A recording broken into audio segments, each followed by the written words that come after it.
Hello, friends. How to talk so kids will listen and listen so kids will talk is a timeless, beloved book on how to effectively communicate with your child. This best selling classic by internationally acclaimed experts on communication between parents and children includes fresh insights and suggestions as well as the author's time tested method to solve common problems and build foundations for lasting relationships. So, let us start the audiobook summary: How to Talk So Kids Will Listen and Listen So Kids Will Talk by Adele Faber. Chapter 1. Empathy is the key to getting through to children and communicating with them effectively. You've probably seen kids throwing tantrums in stores or restaurants for whatever reason. No matter what the parents do to get them to calm down, the children will keep screaming at the top of their voices. Eventually, the parents will become frustrated and start yelling at their kids, demanding that they keep quiet. The reason why such a fiasco is a common occurrence is that most parents do not know how to communicate effectively with their children.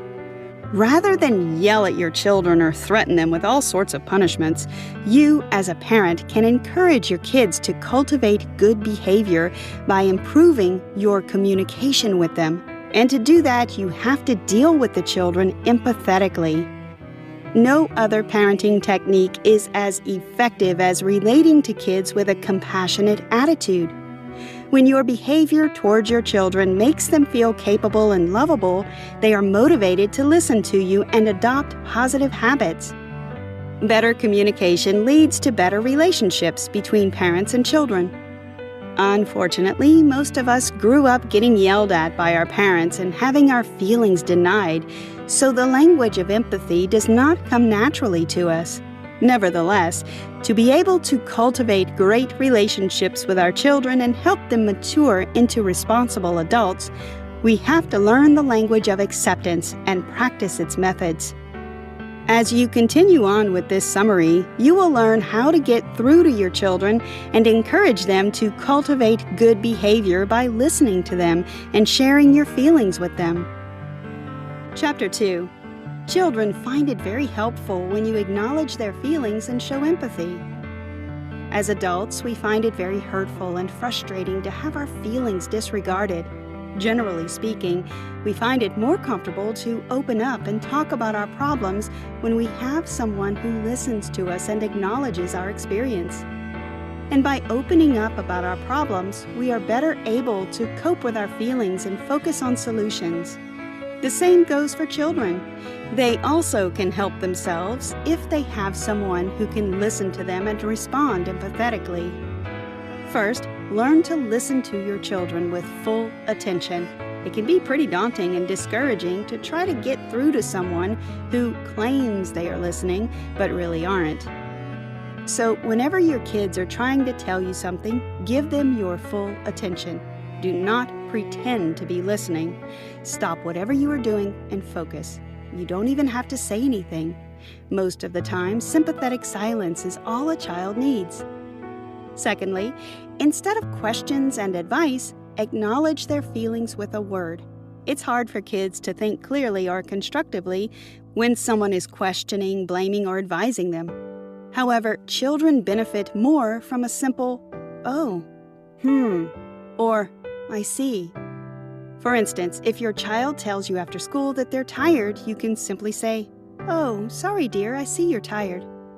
With the right words and care, you can inspire your children to think for themselves and possibly come up with their own solutions. Lastly, instead of denying your child's feelings, give those feelings a name. By naming your child's feelings, you're showing them that you acknowledge their inner experience. You have to be specific, though, because a child who hears the words of what they are experiencing will be deeply comforted. For instance, if your child says, "The bus driver yelled at me and everybody laughed," you can name this feeling embarrassment. So instead of simply saying, "I know how you feel," You can reply with something like, "That must have been pretty embarrassing," or "Sounds as if that was embarrassing." The attitude behind your words is as important as the words themselves. Adele Faber. Chapter 3. Encourage your kids' cooperation effectively by avoiding the conflict of needs. Almost all parents will agree with the fact that one of the packages of frustration that comes with parenthood is the daily strive and struggle to get kids to behave in ways that are acceptable both to us parents and to society at large. This can be extremely annoying, strenuous work. The problem is partly due to the conflict of needs between parents and children. For an average adult, all that is essential is some semblance of tidiness, order, courtesy, and routine. Children, however, couldn't care less about all these. Just think of this. How many kids out there would, of their own will, brush their teeth, say please or thank you, or even think of changing their underwear? In fact, how many of them would even wear underwear? Indeed, a lot of parental energy goes into helping children conform to societal norms. And somehow, the more intense parents become, the more the kids actively resist. For instance, there were times when one of Adele Faber's children thought of her as the enemy, the one who was always making them do what they didn't want to do. Wash your hands, use your napkin, keep your voices down. It even got to the point where the kids' attitude became, "We'll do what we want." And Adele Faber's attitude became, "You'll do as I say." And so the fight goes on and on. For your words to have a positive impact on your children's lives, the words must be infused with empathy. Yes, there is no doubt that it's tough trying to get children to cooperate. But as a parent, don't ever resort to name-calling, accusations, blaming, threats, or any of the other traditional scary and intimidating approaches to get your kids to do something. The problem with these approaches is that they are grossly ineffective and have a negative effect on the self-esteem of children. So, are there ways you can engage your kids' cooperation without damaging their self-esteem or leaving them with a backwash of bad feelings? Well, the answer is yes. As a matter of fact, there are many ways to go about it. We'll find out in the next chapter. Chapter 4. How to engage children's cooperation without damaging their self-esteem. The first approach to getting your kids to cooperate is to describe the situation to them in an observable manner. For instance, instead of yelling, "You haven't taken the dog out for a walk all day. You don't deserve a pet," you can simply tell the child, "I see Jasper pacing up and down near the door," and you'll be surprised to see the child take the dog for a walk immediately or shortly after. It's pretty difficult to do what needs to be done when people are telling you what's wrong with you. It's much easier to focus on the problem when someone just describes it to you. Secondly, whenever you want to remind the kids of something, say it with one word or keep it as short as possible. Kids hate hearing lectures, speeches, and long explanations. The shorter the reminder, the better it is for them. So instead of going on and on to your kids about how you've always had to remind them to get into their pajamas, you can just say, "Kids, pajamas." When grown-ups describe the problem, it gives children a chance to tell themselves what to do. Adele Faber. Try as much as possible to talk about your feelings. By letting your kids know what you feel, you can be genuine without being hurtful. In fact, by keeping what you're feeling to yourself, it can build up and come out as a terrible outburst later. And lastly, there are times when nothing we say is as effective as the written word, so you can always leave notes as reminders for your kids or hand them the notes directly. Chapter 5. Instead of punishing your kids, learn to use other means to get them to act more responsibly. No matter how great your parenting skills are, kids will always behave like kids, and they are bound to go off the rails once in a while. There will always be times when, despite saying all the right things, the kids would either ignore you or, even worse, defy you. In such a situation, only one thing comes to mind as an average adult: punish them. However, while this might seem like the best way to go about it, punishment is highly ineffective. Come to think of it, When have you ever been punished for something in your life and you started to do what was expected of you joyfully? The problem with punishment is that it's not only grossly ineffective, but also a distraction. Instead of the child feeling sorry for what he has done and thinking about how he can make things right, he becomes preoccupied with revenge fantasies. By punishing a child, you are actually depriving him of the very important inner process of facing his own misbehavior. So, how can you get your kids back on track without punishing them? Well, one of the most effective ways to get children to behave is by pointing out a way to be helpful. For instance, say you went to the supermarket with your kid and he started to run up and down the aisle, making a mess of everything he comes across. Naturally, you would be upset and try everything possible to get the child to behave. Instead of resorting to stern threats like, "Oh, you're going to get it when your father gets home," you can simply say, "It would be helpful if you picked out 3 big oranges for us." Here, you will be helping the kid to be on his best behavior just by showing him how to be helpful. You can express strong disapproval of what the child is doing, but without attacking his character. So instead of saying, "You're acting like a wild animal. No TV for you for the rest of the week," just tell the child, "I don't like what's going on. It's disturbing to shoppers when children are running up and down the aisles." Did you know? A 2012 study conducted by Elizabeth Gershoff, a professor of human development and family sciences at the University of Texas, found that over 80% of mothers spank their kids between kindergarten and 3rd grade. Chapter 6. Always encourage autonomy in your children to help them grow into responsible adults. Children are unique human beings with their own temperaments, tastes, feelings, desires, and dreams. So, as a parent, you need to stop seeing your children solely as miniature versions of yourself or your little carbon copies. As cruel as it sounds, one of your main tasks as a parent is to help your children separate from you, to help them become independent individuals who will one day be able to function on their own without you.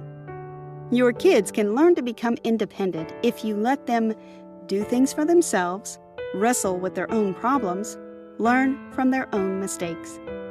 You need to encourage autonomy in your children by letting them do things for themselves, by allowing them to wrestle with their own problems, and by letting them learn from their own mistakes.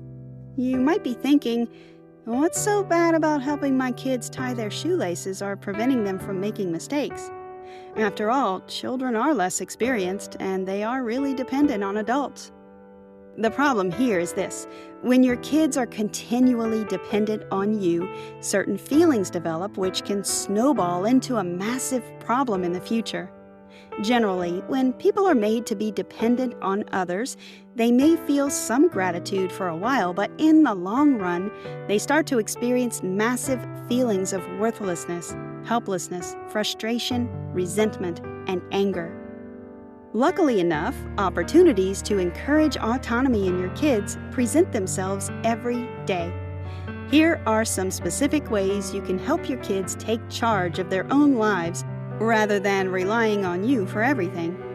The first way is by allowing the kids to make choices. Every small choice gives them an opportunity to exert some level of control over their own lives. Secondly, show respect for their struggles. When you respect your child's struggle, they'll gather the courage to see the job through themselves. Instead of giving in to your protective instinct to jump in and help your children when they're experiencing certain issues, give them time to go through the process. Also, avoid asking too many questions. Listen to your children with curiosity rather than bombarding them with a series of prying questions. Listening to them will prompt them to open up better and talk about what's on their minds with you. Chapter 7. Effective praise builds self-esteem, which is essential for a child's overall success in life. A vast majority of people in our society today are quick to criticize and slow to praise. Can you recall the last time a random driver in the parking lot called out to you, "Thanks for taking up one parking space. Now I have room for my car"? You probably can't recall because you've never had such an experience. If things had happened differently, let's say you made the mistake of taking up more than one space, the next driver that comes in is certainly not going to waste any time before calling you out and hurling out a couple of insults at you. That's just the order of things in our society. Our efforts to be cooperative are always taken for granted. One mistake, however, and the condemnations will come rushing in. But the outside world doesn't rush in to give praise. So, as a parent, it is your responsibility to reverse this order. Loud and often, the whole world is going to tell your children what's wrong with them. It is your obligation to always tell them everything that's right with them. Our inner sense of self-worth has a great influence on all areas of our lives. Your kids' self-esteem is too valuable to be left to chance or entrusted to strangers. Self-esteem is essential for success. Your children are more likely to succeed academically and achieve their dreams when they feel confident and secure. While all the skills we've discussed so far in this summary can help your kids see themselves as people of worth, you can also help them build a positive and realistic self-image by praising them. Whatever you say to your children will be internalized and become lifelong touchstones to which they can return in times of doubt or discouragement. Good praise is what Adele Faber and Elaine refer to as descriptive praise. Your praises should describe what you see and feel. So instead of giving evaluative praise like, "You cleaned your room, what a good boy you are," you can describe in detail what you see or feel by saying, "Wow, I see a lot of work has been going on in here. Everything here is well organized. It's a pleasure to walk into this room. I'm impressed." Praising your children like this gives them the opportunity to praise themselves. It also helps them become more aware and appreciative of their own strengths and virtues. Conclusion. As humans, both children and adults, we find it more comfortable to open up and talk about our problems when we have someone who listens to us and acknowledges our experiences. And by opening up about our problems, we are better able to cope with our feelings and focus on solutions. Hence, as a parent, it is your responsibility to help your children deal with their feelings by adopting the language of empathy. It is also your duty to encourage autonomy in your children, help them develop a great and healthy self-image, and prepare them to become responsible adults. Listen to your children with full attention. Whenever your kids are trying to tell you something, give them your full attention. Do not pretend to be listening. Stop whatever you are doing and focus. You don't even have to say anything. Most of the time, a sympathetic silence is all a child needs. Moreover, children internalize whatever their parents say about them. When people put negative labels on kids, it tends to become a self-fulfilling prophecy. For instance, if you labeled a child as a slow learner, pretty soon he'll start to see himself as a slow learner.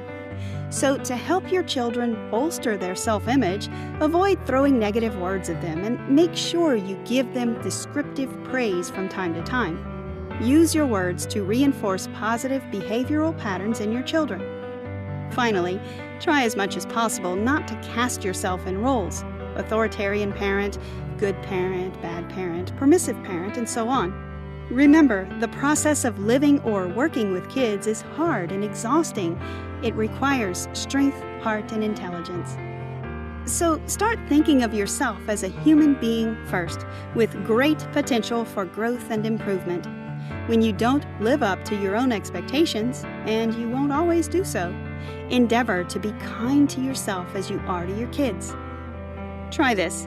For the next 2 weeks, instead of yelling at your kids, try to describe the problem to them in an observable manner.